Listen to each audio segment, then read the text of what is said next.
आप सभी दोस्तों का आपके अपने यूट्यूब चैनल पर बहुत-बहुत स्वागत है। तो दोस्तों जैसा कि आप सभी को पता है कि अभी एएलपी सीपीटी 2 और बीएसपीसीएल के जो इलेक्ट्रीशियन ट्रेड हैं, इसके कुछ सिलेबस जो है वो कॉमन है। जैसे कि आज की इस वीडियो में हम देखने जा रहे हैं ट्रांसफार्मर को। तो ट्रांसफार्मर जो चैप्टर हमारा है वो दोनों में कॉमन है।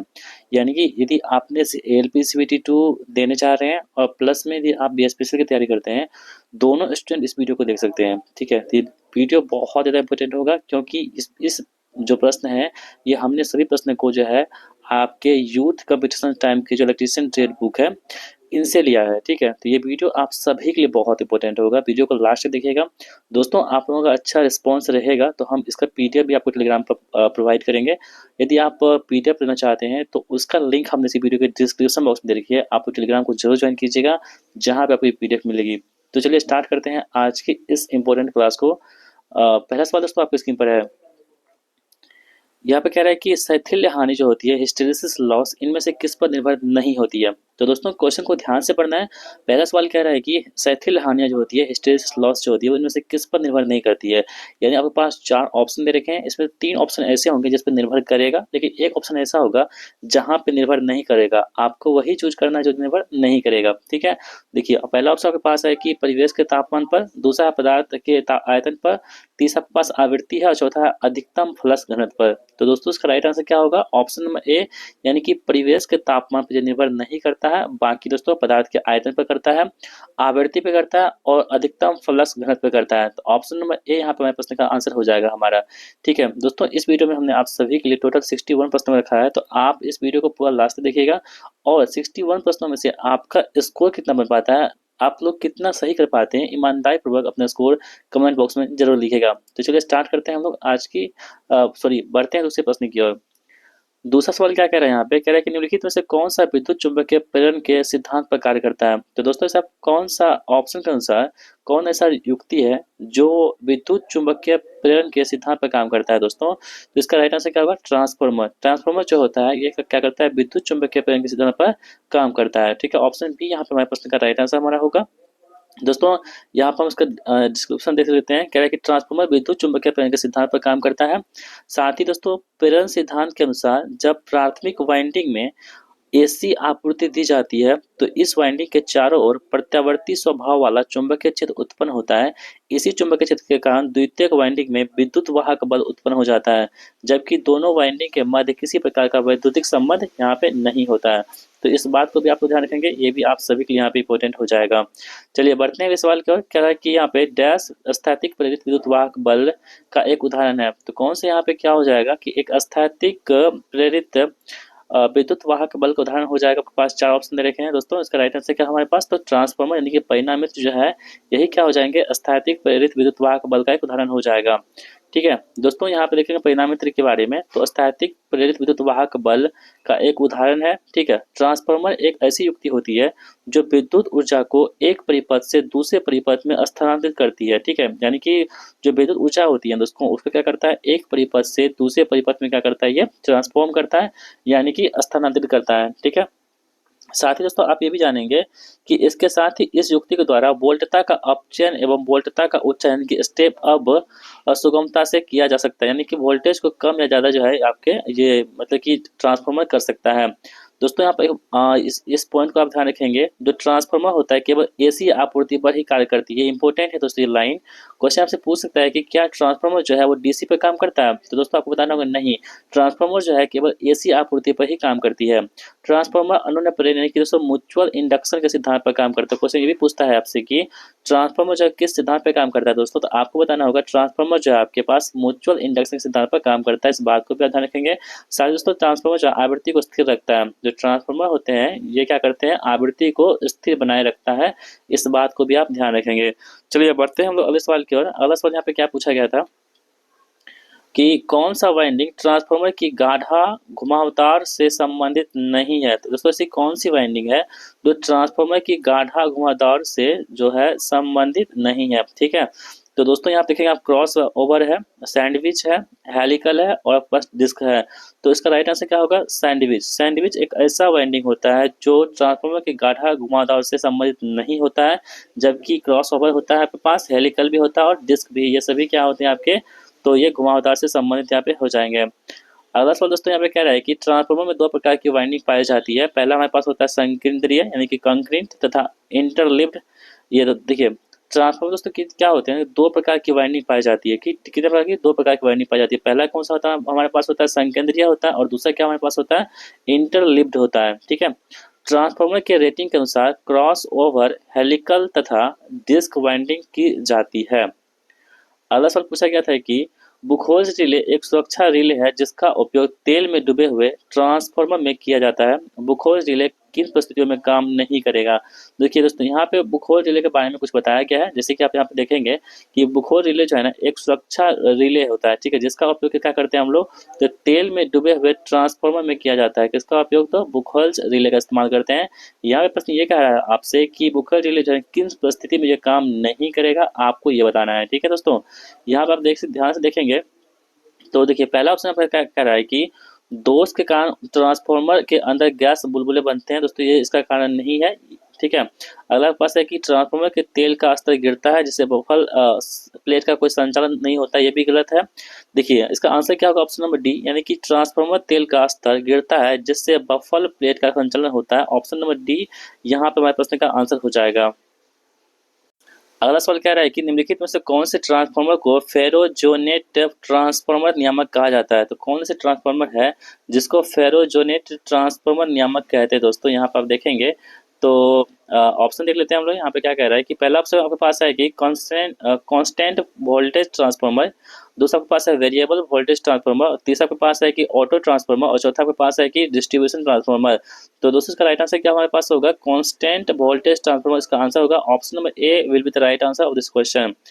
देख लेते हैं हम लोग डिस्क्रिप्शन। कह रहा है कि कांस्टेंट वोल्टेज ट्रांसफार्मर को फेरो रेजोनेंट ट्रांसफार्मर रेगुलेटर कहा जाता है। ठीक है, इसे कांस्टेंट वोल्टेज रेगुलेटर के नाम से भी जानते हैं। ट्रांसफार्मर एक ऐसी स्थैतिक युक्ति होती है जो समान आवृत्ति पर विद्युत शक्ति को एक परिपथ से दूसरे परिपथ में स्थानांतरित करती है। ठीक है, यह म्यूचुअल इंडक्शन सिद्धांत पर काम करता है, इस बात को भी आप लोग ध्यान रखेंगे। अगला सवाल देख लेते हैं हम दोस्तों। यहाँ पे कह रहा है कि विभिन्न शीतलन विधियों को लागू करने के लिए ट्रांसफार्मर प्रकार जिसका आकार 25 केवीए है चुना जाता है, यह किस प्रकार का ट्रांसफार्मर होता है। तो दोस्तों ये जो ट्रांसफार्मर हमारे पास होता है ये होता है dry type transformer. Option number D यहाँ पर हमारे पास आंसर होगा।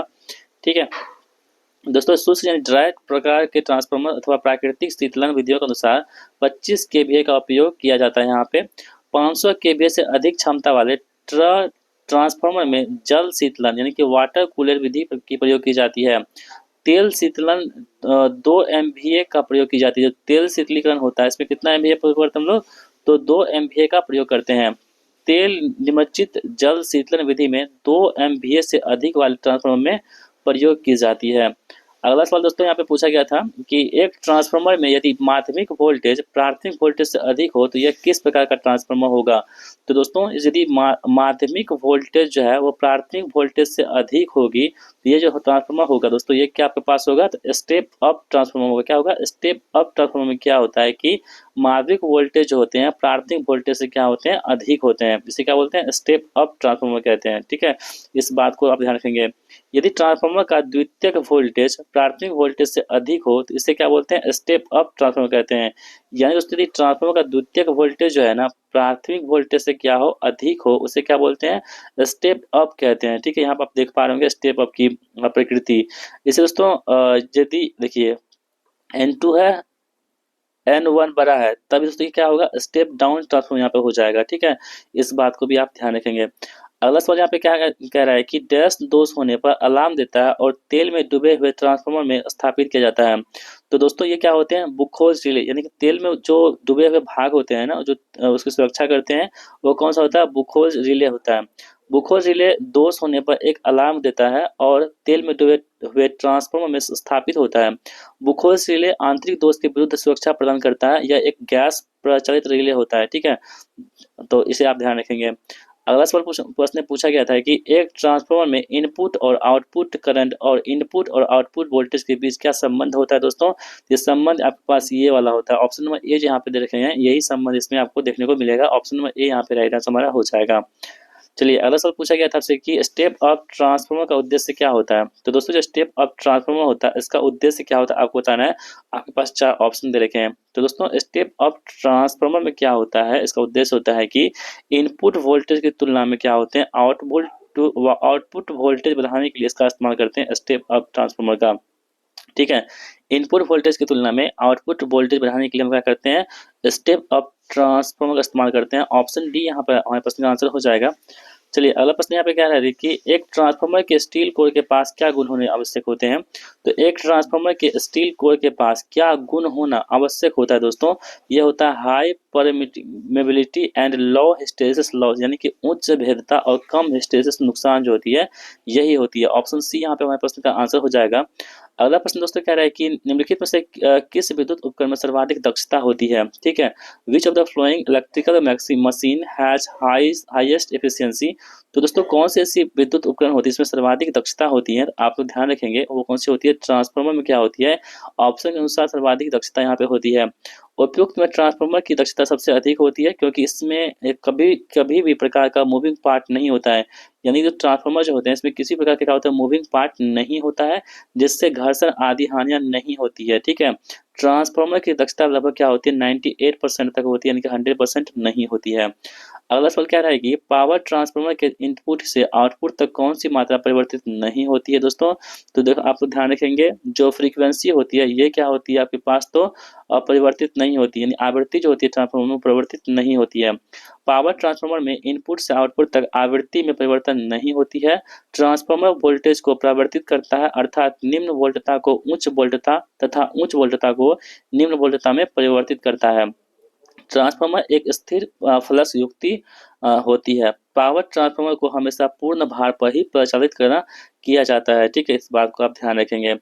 अगला प्रश्न यहाँ पे क्या रहा है कि निम्नलिखित में से कौन सा ट्रांसफार्मर का अंश नहीं है। ठीक है, आपके पास 4 ऑप्शन दे रखे हैं, कौन सा इसमें ट्रांसफार्मर का अंश नहीं होगा। टैंक है, कंजर्वेटर है, रेडिएटर है और एक्साइटर है। तो दोस्तों आप ध्यान रखेंगे, देखिए ट्रांसफार्मर में क्या होते हैं टैंक भी होते हैं, रेडिएटर भी होते हैं और जो कंजर्वेटर भी होते हैं। ठीक है, जब दोस्तों आप देखेंगे तो ट्रांसफार्मर जो है एक्साइटर जो है यहाँ पे नहीं होते हैं। एक्साइटर दोस्तों ट्रांसफार्मर का भाग नहीं होता है, यहाँ पर आप देख पा रहे होंगे। टैंक होता है, कंजर्वेटर होता है, रेडिएटर होता है, ये क्या होते हैं ट्रांसफार्मर के भाग होते हैं। कंजर्वेटर का काम क्या होता है, एक छोटा ऑयल टैंक होता है, यानी कि इसमें तेल भरा जाता है किसमें कंजर्वेटर में, जो ऑयल टैंक के ऊपर स्थापित होता है। ठीक है, यह तेल के स्तर को क्या करता है बनाए रखता है। ठीक, इस बात को आप ध्यान रखेंगे। साथ ही आप इस बात को भी ध्यान रखेंगे कि जिस भाग में ट्रांसफार्मर को रखा जाता है उसे क्या बोलते हैं टैंक कहते हैं। जिस भाग में ट्रांसफार्मर को रखा जाता है उसे क्या बोलते हैं टैंक कहते हैं। और रेडिएटर जो होती है दोस्तों वह ट्रांसफार्मर को कूलिंग में सहायता प्रदान करती है। क्वेश्चन आपसे पूछेगा कि ट्रांसफार्मर के कूलिंग में किसका इस्तेमाल करते हैं हम लोग, तो रेडिएटर का इस्तेमाल करते हैं ट्रांसफार्मर के कूलिंग में। ठीक है, चलिए नेक्स्ट सवाल क्या कह रहा है यहाँ पे कि ट्रांसफार्मर की दक्षता को आमतौर पर किसमें व्यक्त करते हैं।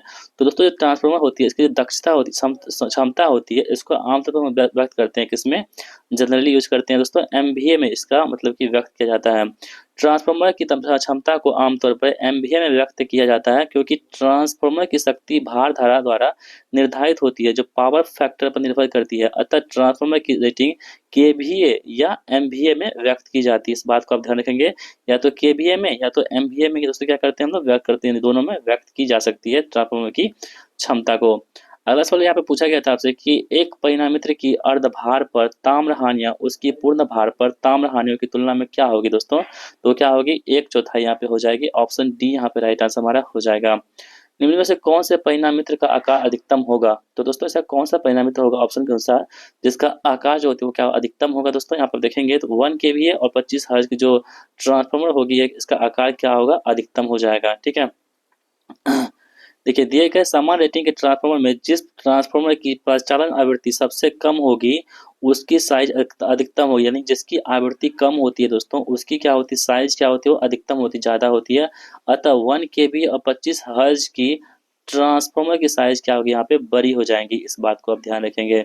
अगला सवाल पूछा गया था आपसे कि यदि द्वितीय कुंडली में प्राथमिक कुंडली से अधिक फेरे हों तो ये किस प्रकार के ट्रांसफॉर्म होते हैं। अभी आपको हम बताए थे, यदि द्वितीय कुंडली में प्राथमिक कुंडली से ज़्यादा अधिक फेरे हो दोस्तों, अधिक टर्न्स हो, तो उसे हम लोग क्या बोलते हैं। आपके पास 4 ऑप्शन है, स्टेप अप है, स्टेप डाउन है, नॉर्मल है या ऑटो ट्रांसफॉर्मर है। ठीक है, इस बात का ध्यान रखेंगे। तो दोस्तों इसे क्या बोलते हैं, स्टेप अप कहते हैं। अभी आपको तुरंत बताए थे, इस बात का ध्यान रखेंगे, ऊपर हम आपको बता चुके हैं। आगे दोस्तों हम बढ़ते हैं, कह रहा है कि एक इकाई ट्रांसफार्मर के लिए उच्चतम वोल्टता होनी चाहिए। तो दोस्तों एक इकाई ट्रांसफार्मर के लिए जो उच्चतम वोल्टता होनी चाहिए वो कितनी होनी चाहिए, तो वो 24 किलो वोल्ट होना चाहिए। आप ऑप्शन नंबर सी यहाँ पे हमारे प्रश्न का आंसर हो जाएगा हमारा। परिणामित्र में कंजर्वेटर का काम क्या होता है। अभी आपको हम तुरंत बताए थे, जो कंजर्वेटर होते हैं परिणामित्र में यानी कि ट्रांसफार्मर में, उसका काम क्या होता है दोस्तों, आप लोग ध्यान रखेंगे। उसका काम होता है कि टैंक में तेल के फैलाव तथा संकुचन को नियंत्रित करना। ऑप्शन सी यहाँ पे हमारे प्रश्न का आंसर होगा, यानी कि तेल उसमें रखा जाता है। ट्रांसफार्मर में कंजर्वेटर का कार्य टैंक में तेल के फैलाव तथा संकुचन को नियंत्रित करना होता है। यह ट्रांसफार्मर के ढक्कन पर लगा होता है। कंजर्वेटर तेल निमज्जित ट्रांसफार्मर में ही प्रयोग किया जाता है। अगला सवाल है दोस्तों, यहाँ पे देख लीजिए क्या पूछा गया था कि निम्न में से कौन सी शर्त दो परिणामित्रों के समानांतर कार्य करने के लिए आवश्यक नहीं है। ठीक है, तो कौन सी यहाँ पे नहीं है। पहला आपके पास ऑप्शन है कि प्रतिशत प्रतिबाधा समतुल्य होनी चाहिए। दूसरा आपके पास ऑप्शन है कि दोनों द्वितीय की तीव्रता समतुल्य होनी चाहिए। तीसरा आपके पास ऑप्शन है कि विभव की रेटिंग समतुल्य होनी चाहिए। और चौथा आपके पास ऑप्शन है कि केवीए रेटिंग समतुल्य होनी चाहिए। ठीक है, आपके पास 4 ऑप्शन है। इसका राइट आंसर दोस्तों क्या आपके पास हो जाएगा, ऑप्शन नंबर डी, यानी कि केवीए की रेटिंग समतुल्य होनी चाहिए। ऐसा दोस्तों आवश्यक नहीं है। ठीक है, जबकि दोस्तों आपके पास तो प्रतिशत प्रतिबाधा समतुल्य होनी चाहिए, बात बिल्कुल सही है। दोनों द्वितीय की तीव्रता समतुल्य होनी चाहिए, ये भी सही है। और विभव की रेटिंग समतुल्य होनी चाहिए, ये भी सही है। ठीक है, जबकि दोस्तों केवीए रेटिंग समतुल्य होनी चाहिए, ये बातें सही नहीं है। आगे बढ़ते हैं, अगला सवाल देख लेते हैं हम लोग कि यहाँ पे क्या कह रहा है। एक स्टार स्टार संयोजित 3 फेज परिणामित्र में फेज शिफ्ट क्या होते हैं दोस्तों, वो कितने होती है, 0 डिग्री होता है। कितना होता है, 0 डिग्री होता है। ईपी आप तो ध्यान रखेंगे। अगला सवाल आपके पास है कि ट्रांसफार्मर में कौन सा रसायन ब्रीदर के रूप में उपयोग होता है। तो दोस्तों ट्रांसफार्मर में से कौन सा रसायन होता है जो ब्रीदर के रूप में इस्तेमाल होते हैं, वो दोस्तों क्या होता है आपके पास, सिलिका जेल होते हैं। क्या होता है, सिलिका जेल जो होता है वो ब्रीदर के रूप में इसका इस्तेमाल हम लोग करते हैं। परिणामित्र के ढक्कन या संरक्षक पर ब्रीदर लगा होता है। ठीक है दोस्तों, यह परिणामित्र तेल के ऊपर की वायु में मिश्रित नमी को सोखने का काम करता है। यानी कि नमी का सोखने का काम कौन करता है, तो ब्रीदर काम करता है। ठीक है, और जिसमें टैंक में केवल शुष्क हवा ही रहती है। ब्रीदर दो प्रकार के होते हैं दोस्तों, पहला कौन सा होता है, साधारण ब्रीदर, और दूसरा कौन सा होता है, silica gel breather. Silica gel breather में वायु में मिश्रित नमी को सोखने के लिए सिलिका जेल का उपयोग करते हैं, और सिलिका जेल का रंग शुष्क अवस्था में नीला होता है। दोस्तों ये इंपॉर्टेंट फैक्ट है, यहाँ पर आप देखेंगे जो क्वेश्चन से पूछ सकता है कि सिलिका जेल का रंग जो होता है शुष्क अवस्था में कैसा होता है, तो वो क्या होता है, नीला होता है। तथा कुछ नमी सोखने पर इसका रंग कैसा हो जाता है, बैगनी, और बाद में क्या होता है, गुलाबी हो जाता है। गुलाबी रंग होने पर सिलिका जेल के नमी सोखने की क्षमता क्या होती है, समाप्त हो जाती है। यानी कि अंतिम जो गुलाबी रंग का हो जाता है, तो इसका मतलब इसकी क्षमता होती है नमी सोखने की, वह समाप्त हो जाती है। इस बात को आप ध्यान रखेंगे। चलिए अगला सवाल यहाँ पे क्या है कि एक परिणामित्र का द्वितीय कुंडलन का प्रतिरोध आर एस तथा इसका परिवर्तन अनुपात के है, तो द्वितीय कुंडलन का प्राथमिक की ओर तुल्यकालिक प्रतिरोध कितना होगा। तो दोस्तों कितना हो जाएगा आपके पास, तो आर एस बटे के स्क्वायर यहाँ पे हो जाएगा। अगला सवाल यहाँ पे क्या है कि एक ट्रांसफार्मर की कौन सी जांच इसकी नियमन दक्षता तथा तापन की जानकारी देता है। तो दोस्तों जो बैक टू बैक टेस्ट होता है ना, यही क्या करते हैं, तो आपके तो नियमन तथा दक्षता का तापन में क्या करती जानकारी देती है। ऑप्शन बी यहाँ पे हमारे प्रश्न का आंसर हो जाएगा। अगला प्रश्न है कि ट्रांसफार्मर की कोर बनाने में पदार्थ उपयोग में आता है। तो दोस्तों ट्रांसफार्मर के जो कोर होते हैं इसका बनाने में किस पदार्थ का इस्तेमाल करते हैं हम लोग, तो हाई सिलिकॉन स्टील का इस्तेमाल करते हैं, यानी कि उच्च सिलिकॉन स्टील का इस्तेमाल करते हैं इसके कोर को बनाने में। अगला सवाल आपसे पूछा गया था यहाँ से कि ऑटो ट्रांसफार्मर में केवल डैश वाइंडिंग होती है। तो दोस्तों जो ऑटो ट्रांसफार्मर होते हैं इसमें कौन सी वाइंडिंग होती है, तो एक वाइंडिंग होती है। कितनी होती है, एक वाइंडिंग इस यहाँ पे हो जाती है। अगला क्वेश्चन है कि निम्न में से कौन सा परिणामित्र के तेल का कार्य नहीं है। तो दोस्तों जो परिणामित्र का तेल का काम नहीं है, पहला पास ऑप्शन है कि कूलिंग द प्राइमरी कॉइल्स, यानी कि प्राथमिक कुंडलन का शीतलन करना, यह बात बिल्कुल सही दे रखी है। आगे बढ़ते हैं, द्वितीय कुंडलन का संतुलन, ये भी सही है। और अतिरिक्त कुशलता प्रदान करना, ये भी सही दोस्तों। जबकि दोस्तों ऑप्शन नंबर डी जो है ना, ये प्रेरण युग्मन प्राप्त प्रदान करना, ये यहाँ पे नहीं होगा। ऑप्शन डी यहाँ पे हमारे प्रश्न का आंसर हो जाएगा। परिणामित्र में लो हानि पाई जाती है। दोस्तों जो ट्रांसफार्मर होते हैं उसमें जो आयरन लॉस होती है वो कहाँ पाई जाती है? तो दोस्तों ये क्या हो गया, कोर में पाई जाती है। ऑप्शन नंबर ए यहाँ पे हमारे प्रश्न का आंसर हो जाएगा। ठीक है, चलिए अगला प्रश्न यहाँ पे देख लेते हैं क्या पूछा गया था आपसे कि एक ट्रांसफार्मर में प्राथमिक व द्वितीयक कुंडली के बीच में कितना प्रतिरोध होगा? तो एक ट्रांसफार्मर में प्राथमिक यानी कि प्राइमरी और सेकेंडरी कुंडली जो होती है उसके बीच में कितना प्रतिरोध होता है दोस्तों? वो क्या होता है? बस अनंत होता है। क्या होता है? अनंत प्रतिरोध यानी इनफिनाइट प्रतिरोध यहाँ पे होता है। अगला सवाल आपके पास है कि एक ट्रांसफार्मर में लो हानि कितना है? 400 वाट यानी कि आयरन लॉस कितना है? 400 वाट है। जब ट्रांसफार्मर अपनी उच्चतम दक्षता पर कार्य कर रहा है तब उसकी ताम्र हानि क्या होगी? तो दोस्तों कितनी हो जाएगी? तो 400 वाट ही हो जाएगी। ठीक है, ट्रांसफार्मर में यदि लो हानि 400 वाट है तब ट्रांसफार्मर अपनी उच्चतम दक्षता पर कार्य करता है जब लो हानि बराबर क्या होता है यहाँ पे? ताम्र हानि होता है। ठीक है, जो लोहा हानि होती है ना वो किसके बराबर होती है? तो कॉपर लॉस के बराबर होती है। यानी कि 400 वाट यदि लो हानि है, आयरन लॉस है, तो ताम्र हानि में कितना होगी? 400 वाट ही होगी। ठीक है, इस बात को आप लोग ध्यान रखिएगा। अगला प्रश्न यहाँ पे पूछा गया था आपसे कि एक वितरण ट्रांसफार्मर डैश होता है। तो दोस्तों जो वितरण ट्रांसफार्मर होते हैं ना ये क्या होते हैं? तो दोस्तों ये होते हैं स्टेप डाउन ट्रांसफार्मर। क्या होते हैं? स्टेप डाउन ट्रांसफार्मर होते हैं। एक वितरण ट्रांसफार्मर जो होते हैं, एक डिस्ट्रीब्यूशन ट्रांसफार्मर जो होते हैं वो क्या होते हैं? स्टेप डाउन ट्रांसफार्मर होते हैं। अगला क्वेश्चन है आपके पास है कि किसी स्टेप अप ट्रांसफार्मर का फेरा अनुपात 10 है यदि इनपुट सप्लाई आवृत्ति 50 हर्ज है तो आउटपुट सप्लाई आवृत्ति कितनी हो जाएगी दोस्तों? ये कितनी हो जाएगी पास? तो 50 हर्ज ही हो जाएगी। ठीक है, कितना होगा? 50 हर्ज हो जाएगी। यहाँ पे देखिए ट्रांसफार्मर एक ऐसी मशीन होता है जो प्रत्यावर्ती धारा के विभव को समान आवृत्ति पर परिवर्तित करने का काम करती है। ठीक है, अर्थात ट्रांसफार्मर की इनपुट सप्लाई आवृत्ति और आउटपुट सप्लाई आवृत्ति क्या होती है? दोनों बराबर होती है। यानी जितना आपको इनपुट है ना उतना ही क्या होगी? तो आपके आउटपुट भी होंगे। यहाँ पे आप देख पा रहे होंगे 50 हर्ज कितना था? इनपुट था ना, तो आउटपुट कितना हो गया? 50 हर्ज ही हो गया। दोनों बराबर होते हैं, अतः आउटपुट आवृत्ति कितनी है? 50 हर्ज यहाँ पे हो जाएगी।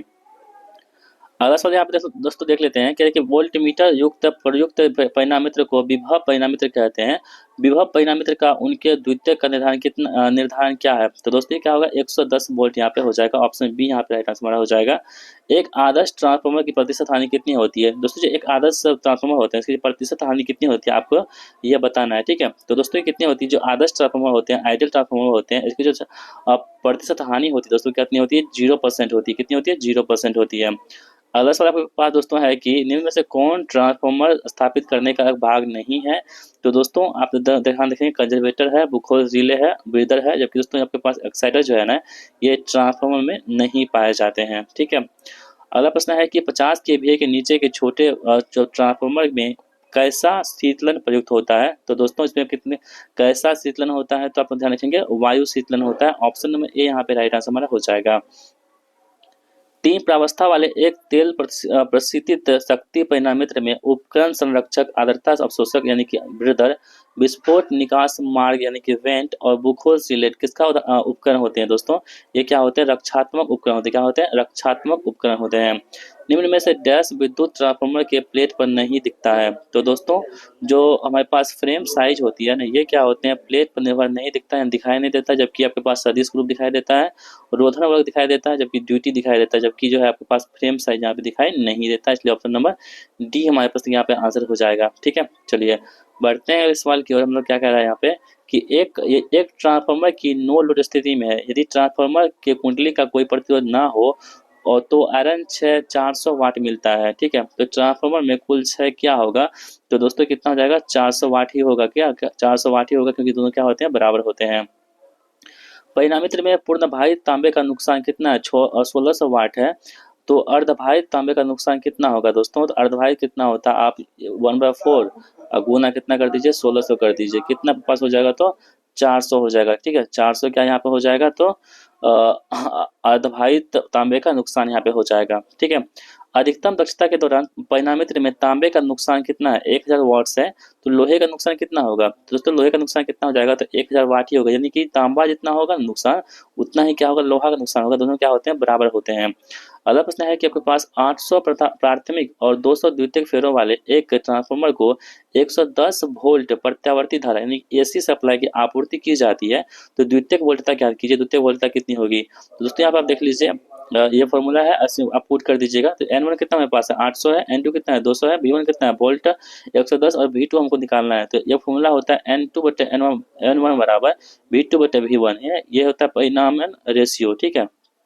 तो ट्रांसफॉर्मर रेशियो दोस्तों इसे बोलते हैं। इसी में आप क्या करेंगे, V2 की वैल्यू निकालेंगे, जितने आपके पास ये दे रखी है वैल्यू, इसको सभी को पुट करने के बाद आपके पास जो आंसर आएगा वो 25 वोल्ट के करीब आ जाएगा, जो ऑप्शन नंबर ए में दे रखा है, ठीक है।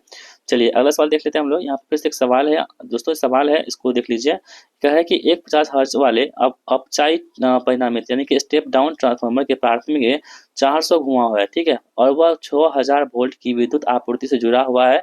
कोर में उत्पन्न होने वाले फ्लक्स का अधिकतम मान क्या होगा। तो दोस्तों कितना हो जाएगा आपके पास, तो 0.6 यहाँ पे वेबर हो जाएगा। आप यहाँ पे इसको आप सॉल्व कर दीजिएगा, आपके पास यहाँ पे सॉल्व दिया हुआ है। आगे बढ़ते हैं दोस्तों, फिर से एक सवाल है। देखिए, एक ट्रांसफार्मर के प्राथमिक पक्ष पे 200 और द्वितीय पक्ष पे 20 टर्न है। यदि हम इसकी प्राथमिक सतह पर 200 वोल्ट डीसी लागू करते हैं तो द्वितीय सतह पर वोल्टेज कितना होगा दोस्तों। दोस्तों कितना होगा, 0 वोल्ट यहाँ पे हो जाएगा, क्योंकि ट्रांसफार्मर केवल एसी सप्लाई पर ही काम करता है। इसलिए यदि डीसी सप्लाई देंगे ना तो वो क्या होगा, ट्रांसफार्मर जल जाएगा। अतः द्वितीयक वाइंडिंग में शून्य वोल्टता यहाँ पर उत्पन्न हो जाएगी। आपको हम बताया था दोस्तों, ट्रांसफार्मर जो होता है ना हमेशा एसी पे काम करता है, डीसी पे काम नहीं करता। जैसे आप डीसी दीजिएगा ना तो ट्रांसफार्मर क्या होगा, जल जाएगा। तो जल जाएगा तो कितना, 0 वोल्ट हो जाएगा। अगला सवाल देख लेते हैं। कह रहा है कि ट्रांसफार्मर टैपिंग स्विच किस वाइंडिंग से जुड़ा होता है। दोस्तों ट्रांसफार्मर टैपिंग स्विच जो होती है ये क्या होते हैं, द्वितीयक वाइंडिंग से यहाँ पे जुड़ा होता है। ऑप्शन में बी यहाँ पे राइट आंसर हमारा हो जाएगा, ठीक है। अगला सवाल है कि तेल से भरे ट्रांसफार्मर में तेल डैश के रूप में प्रयुक्त किया जाता है। तो दोस्तों जो तेल से भरे ट्रांसफार्मर होते हैं, तेल किसके रूप में प्रयुक्त किए जाते हैं, तो आप तो यहाँ पे ध्यान देखेंगे, ऑप्शन आप देख लीजिए। कह रहा है कि तेल से भरे ट्रांसफार्मर शीतलक में, रोधक में, कंपन प्रतिकारी में, और चौथा ऑप्शन आपके पास क्या है यहाँ पे, तो उपयुक्त में से कोई नहीं। तो दोस्तों तेल से भरे ट्रांसफार्मर में तेल जो होती है ना, ये काम करता है कूलिंग एजेंट के रूप में काम करता है। ऑप्शन नंबर ए यहाँ पे राइट आंसर हमारा हो जाएगा। अगला सवाल दोस्तों यहाँ पे देख लेते हैं हम लोग। क्या कह रहे हैं कि ट्रांसफार्मर में सिलिका जेल ब्रेडर का उपयोग किसके लिए करते हैं। तो आपको हम कई बार बता चुके हैं दोस्तों, अब तो आपको पूरा यकीन हो गया होगा, समझ में आ गया होगा, याद हो गया होगा कि ट्रांसफार्मर में जो सिलिका जेल होते हैं, ब्रेडर का उपयोग करते हैं, वो किसके लिए करते हैं, तो हम लोग नमी को अवशोषण को करने के लिए, नमी को सोखने के लिए इस्तेमाल करते हैं सिलिका जेल का, ठीक है। चलिए अगला क्वेश्चन दोस्तों आपके पास है कि किसी वितरण ट्रांसफार्मर का फेरा अनुपात 100 है। यदि प्राथमिक की धारा 100 एम्पियर है तो द्वितीय की धारा कितनी होगी। दोस्तों कितनी हो जाएगी, यहाँ पे 10,000 एम्पियर हो जाएगी, ठीक है। तो यहाँ पे आप देख पा रहे होंगे, इस फॉर्मूला को आप देख रखिएगा, इसका आंसर आप निकाल लीजिएगा। अगला सवाल दोस्तों फिर से एक सवाल है, इसको आप यहाँ से देख लेंगे और इसका आंसर कितना होगा, 222 वोल्ट यहाँ पे हो जाएगा, ठीक है। वितरण ट्रांसफार्मर में डैश अधिकतम दक्षता होती है। तो दोस्तों वितरण ट्रांसफार्मर में जो अधिकतम दक्षता होती है ये क्या होती है, 50% लोड पर क्या होती है, अधिकतम दक्षता यहाँ पे होती है किसमें, तो डिस्ट्रीब्यूशन ट्रांसफार्मर में। देखिए वितरण ट्रांसफार्मर में अधिकतम दक्षता 50% लोड पर प्राप्त होती है। वितरण ट्रांसफार्मर का डिजाइन इस प्रकार से किया जाता है कि 50% लोड पर ताम्र हानि लो हानि के बराबर होती है, जबकि संचरण ट्रांसफार्मर की अधिकतम दक्षता लगभग पूर्ण लोड होने पर प्राप्त होती है। अगला सवाल आपके पास है कि ट्रांसफार्मर के स्कॉट संबंधन को डैश भी कहते हैं। तो जो ट्रांसफार्मर के स्कॉट संबंधक होते हैं उसे क्या बोलते हैं हम लोग, तो दोस्तों टीटी यहाँ पे कहते